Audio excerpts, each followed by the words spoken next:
A democracy that's strong, fair, and true depends on you. Introducing onAir, a nonprofit, nonpartisan digital democracy network. It's a hub that connects citizens with their government and with the candidates, the issues, and each other.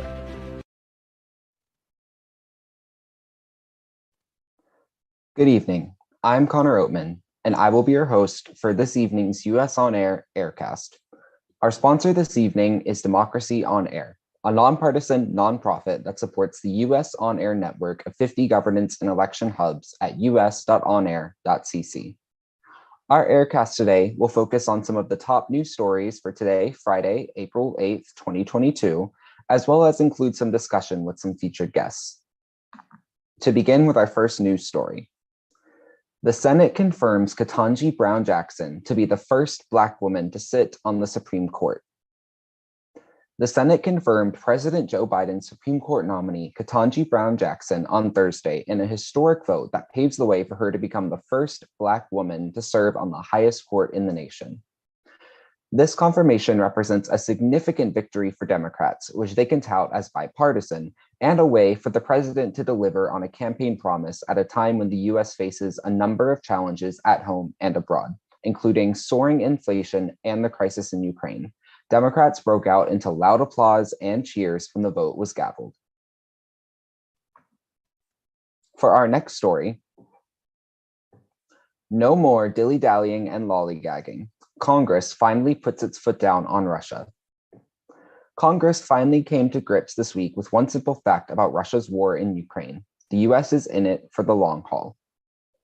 After weeks of delays, the Senate and House nearly unanimously passed legislation to isolate Moscow from the global economy in ways that some acknowledge could become permanent. Even though they were staring down a 2-week recess, lawmakers aren't crediting a magic deal or a skilled negotiator with breaking the logjam. Instead, they're pointing to a shifting belief that Ukraine can actually win the war, not simply hold off the Russians, and that the US ally will need months or even years of US help to do so. Next for you, we have a short news story video. We are going to start this morning with new fallout and outrage over those horrible images out of Bucha, Ukraine, sparking more calls for a war crimes investigation and possible trial. And this morning, another image is capturing the full emotion of this scene, the reaction from Ukraine's President Zelensky as he toured that site. We have 2 reports, including more on the reaction from the White House. But first, NBC's Richard Engel has made his way to Bucha, and we do want to warn you, the images you're about to see are very disturbing. Every day they're finding more bodies in Bucha, a suburb of the capital Kyiv, and in the surrounding towns. Russia's withdrawal has revealed what looked more like crime scenes than the aftermath of battle. Ukrainians shot in the head at close range. Bodies bearing signs of torture and rape, some lined up in basements. In a village near Bucha, where Russian troops also left in retreat, the mayor, her husband, and son were discovered in a shallow grave. President Zelensky toured Bucha yesterday, describing what he saw as a war crime and genocide. He called on the United States and other allies to sanction Russia even harder and send more weapons and aid to Ukraine. President Biden, who said he may impose new sanctions on Russia, called for a war crimes tribunal to hold President Vladimir Putin accountable. Joining us this evening as one of our featured guests is the director of Ukraine on Air, Ani Prakash. Here is a short video of him describing what the topic he will be discussing today is. Members of Congress and honorable chairpersons of the House and Senate Committee on Foreign Relations. On April 1st of 2022, our world had witnessed an event more horrifying than ever to be witnessed. Russian forces launched an egregious offensive against innocent civilians based in a suburb outside of Kyiv known as Bucha. More than 300 residents were killed, and the end resulted in streets being littered with bodies, each wearing civilian clothing and having their hands tied behind their back as they were unjustifiably being executed. Members of Congress, from what you have heard of, I feel that this is the time to act and say, enough is enough. with this nonsense. Russia has now committed further atrocities since the start of their invasion, and they will continue to grind Ukraine with horrifying acts of ethnic cleansing if nothing is done to prevent it. I urge you all to pass a third security assistance grant under a bipartisan effort to equip Ukrainian soldiers with highly sophisticated state-of-the-art weaponry as part of fending off any future Russian advance. This is not only going to include Stingers, Javelins, or kamikaze drones, but what I largely appeal of are Patriot systems, surface-to-air defense equipment, and additional fighter jets, whether it be the F-16s or the Soviet-era MiGs. Members of Congress, this is the time to act collectively against such abuses like these. This is the time to prevent another Srebrenica or another Rwanda from inflicting the Ukrainians further. This is now the time to stand up for Ukraine, stand up for our Western values, and more importantly, our time to stand up for democracy as a whole. Thank you.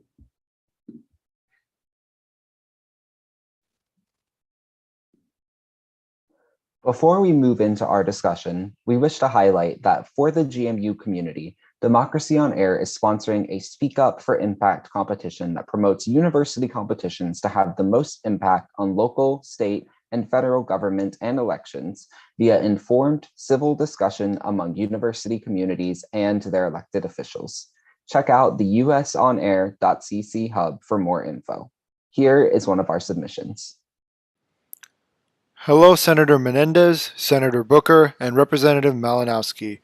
I would like to present a way to improve voting rights in the United States. The United States is often referred to as one of the strongest democracies, but as of late, there have been glaring cracks in the system that many have seen, culminating in the horrendous events of January 6, 2021, which threatened our very democratic institutions. From this, there are steps the United States government should take to strengthen them.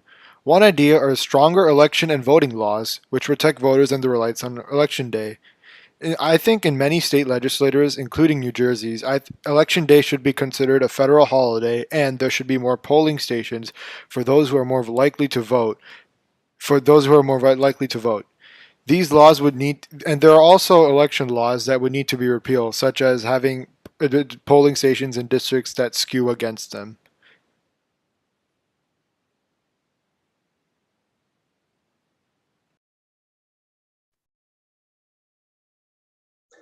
Now joining us is our Director of Ukraine on Air, Ani Prakash.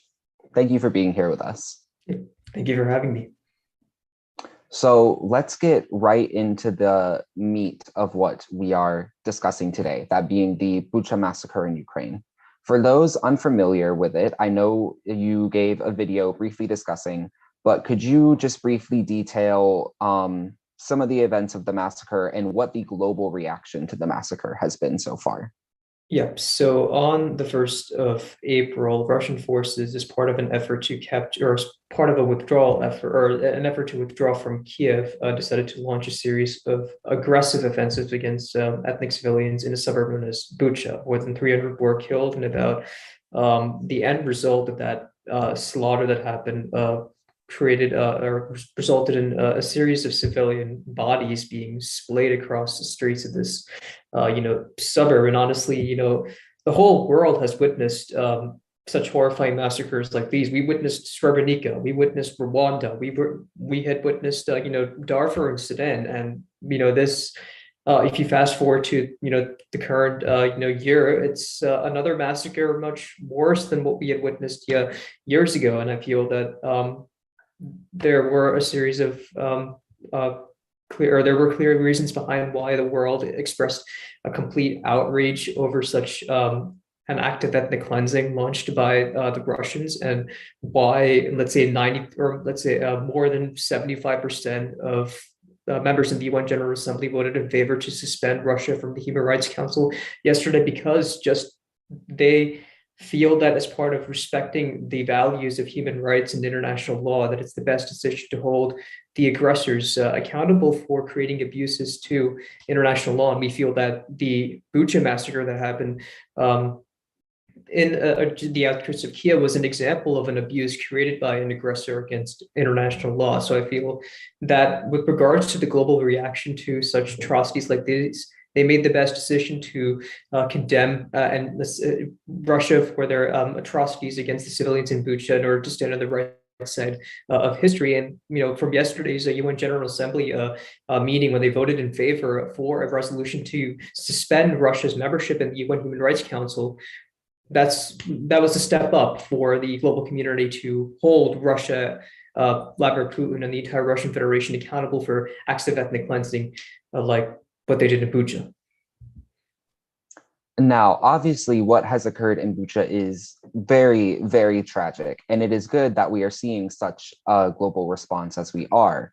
But in your opinion, just like you mentioned before, this is not the first time we've seen ethnic cleansing in conflict, and not the first time we've even seen it in recent conflicts. There have been the ethnic cleansing carried out by Saudi-supported militant groups in Yemen, or carried out against the Kurdish people by the Turkish military. What do you think makes this so different that we are seeing so much more of a response to this versus other recent moments of ethnic cleansing?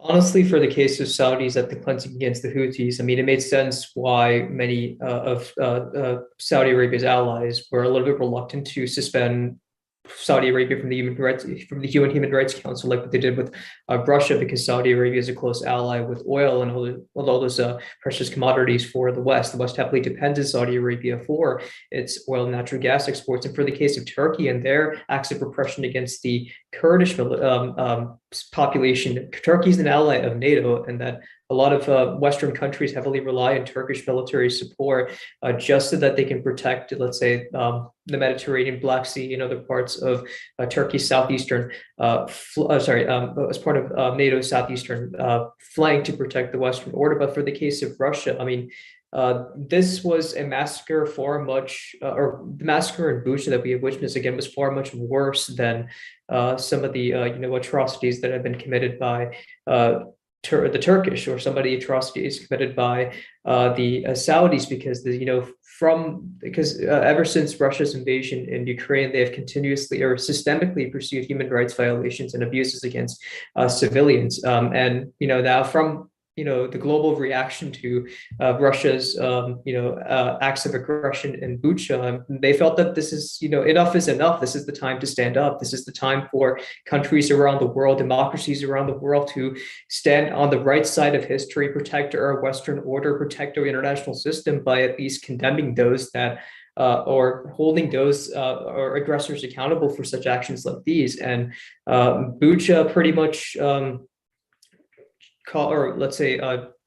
provoked many of the Western democracies to, and even other democracies around the world, to, let's say, suspend Russia from the Human Rights Council and just continue to ban trade interests in Russian imports of natural gas, just so that they can increasingly isolate Russia from the international community. Because this is a disheartening moment of history that we're witnessing. I mean, the reaction pursued by the world against Russia's acts of aggression in Bucha sends signals that enough is enough, that this is the time to stand up to Russia. This is the time to stand up to Putin for their systemic acts of human rights abuses in Bucha and other suburbs in Kiev, because if nobody stands up, then what's going to change? Absolutely nothing. And I feel that the global reaction towards Russia's aggression in Bucha is much more understandable, and it's more behind why they decided to, punitively condemn and punish Russia for their acts in Bucha. Because again, this is an increasingly challenging autocracy that our world is dealing with, and if nobody stands up to the acts of aggression committed by this authoritarian oppressor, then nothing is going to change. And it's just going to be, everything is just going to be the exact same. And Russia will continue to leverage all their actions just so that they can bolster their supremacy in the world order, which is what we don't want. Do you think that the Western condemnation of Russia's ethnic cleansing, but their lack of condemnation to ethnic cleansing done by their own allies, does set a double standard, at least in the Russian propaganda message, that they could use at home to shore up support for their continued actions within Ukraine. It does shore up some double standard regarding Russia to say use that massacre as propaganda just to bolster their let's say their domination, their supremacy in the world order, and this lack of condemnation by other countries against Russia. Specifically from the abstentions that are made by democracies like Brazil and India, which is clearly surprising as they're democracies themselves, yet they're so reluctant to condemn Russia for their systemic abuses and human rights violations they've committed in Ukraine beyond the Bucha massacre. And I feel that for those countries who have been so reluctant to stand on that right side of history and to join Western allies to condemn Russia for their acts of aggression in Ukraine, this is the time to stand up, specifically for India as the world's largest democracy and as a prospective candidate for the UN Security Council. If they want that Security Council seat that they have vied for since maybe their independence, right? This is the time to stand up. This is the time to respond more decisively against such abuses and acts of aggression that the Russians are doing in Ukraine. Because if nobody stands up, nothing is going to change. Everything's going to be the exact same, and just Putin and the Russian Federation will continue to leverage such abuses that they've been committing just so that they can bolster their supremacy and denigrate Western influence, and more importantly, our Western-based international order that we have established. Thank you so much for your comments, Ani.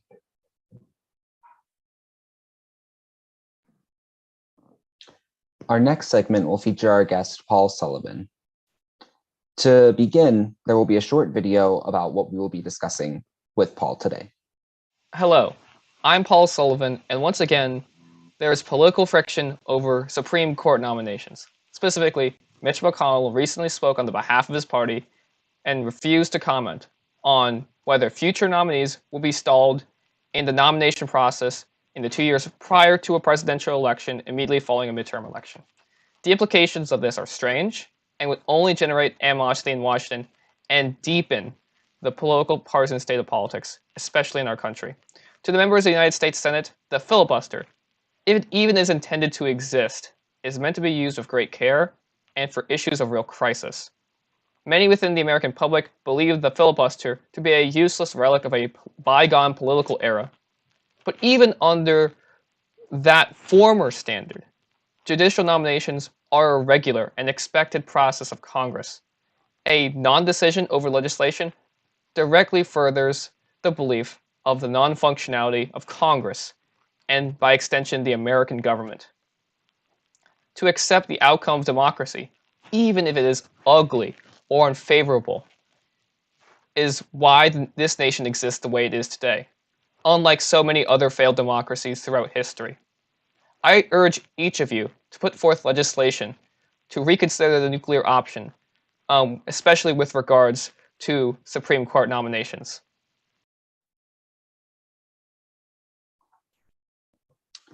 I would now like to introduce our second featured guest, Paul Sullivan. Thank you for being here with us, Paul. Glad to be here.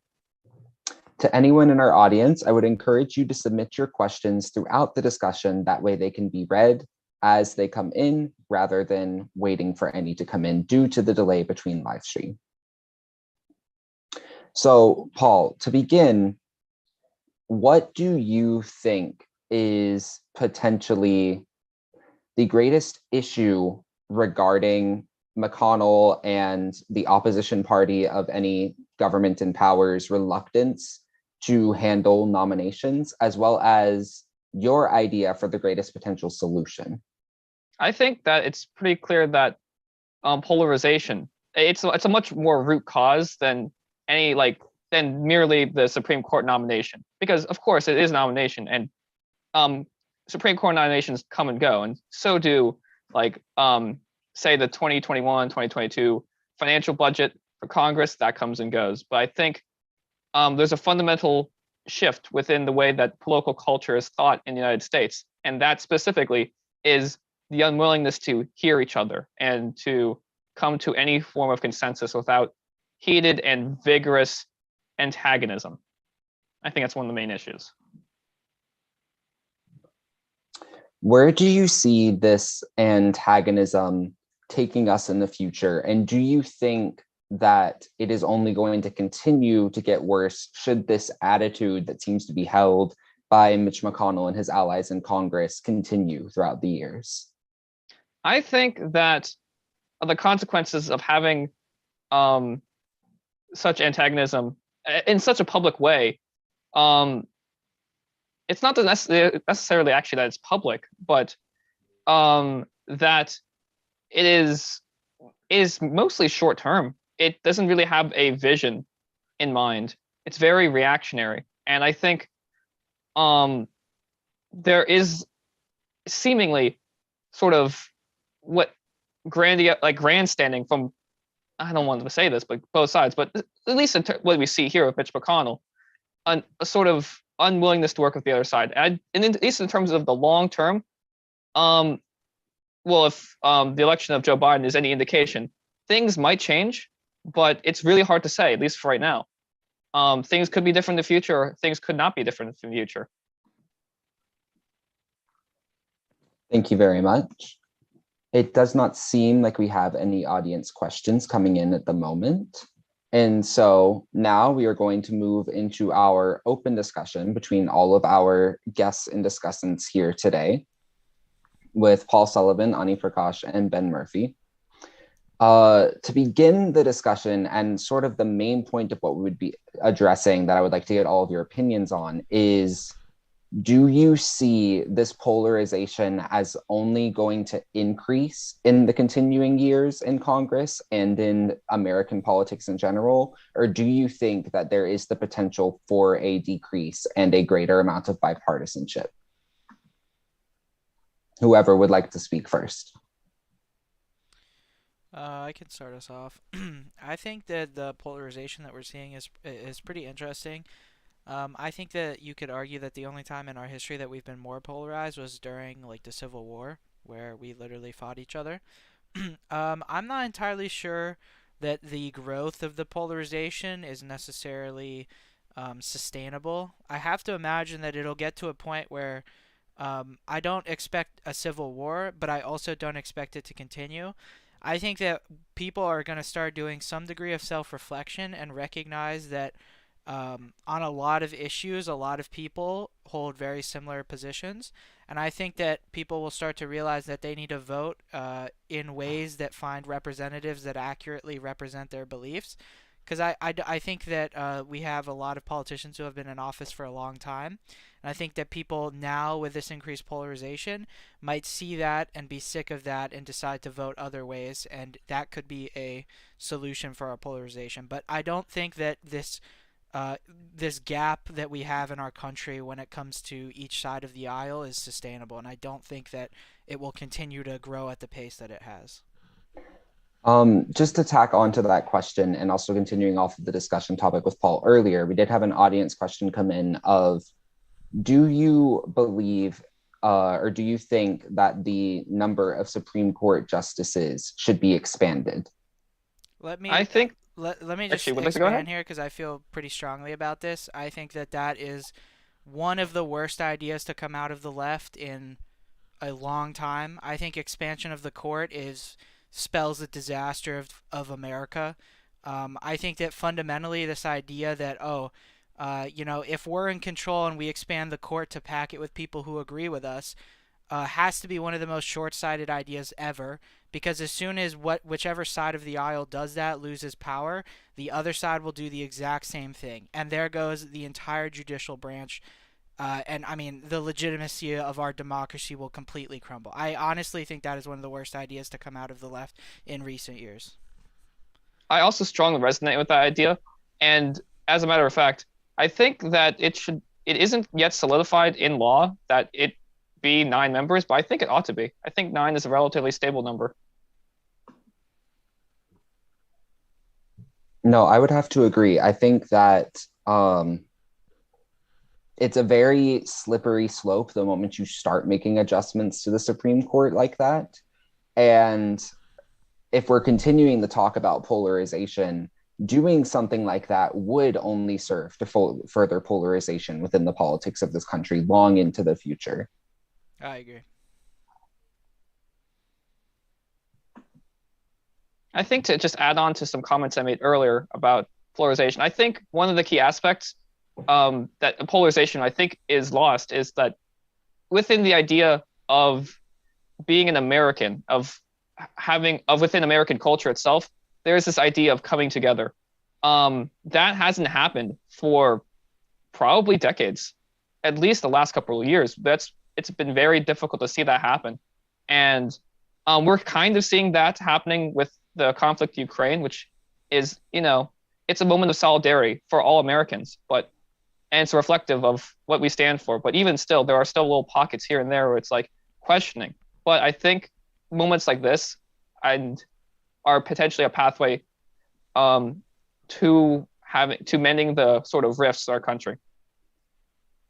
Yeah, I would agree that for the case of polarization, if Democrats and Republicans are not cooperating or not establishing common ground towards collaborating on key issues affecting not just on the domestic front, but even around the world, and this would further, marginalize the two political parties within, and even let's say the overall population within our country. And I feel that the only remedy to at least mitigate these acts of polarization committed by the two opposing parties is, the Ukraine conflict pretty much gives them a window of opportunity for them to cooperate. If the Democrats and Republicans work launch a bipartisan effort to pass a critical legislation to provide enough funding for the Ukrainians to use, whether it be humanitarian or whether it be security assistance, just that they can protect their territory or just uphold their territorial integrity from Russian advances, that this could further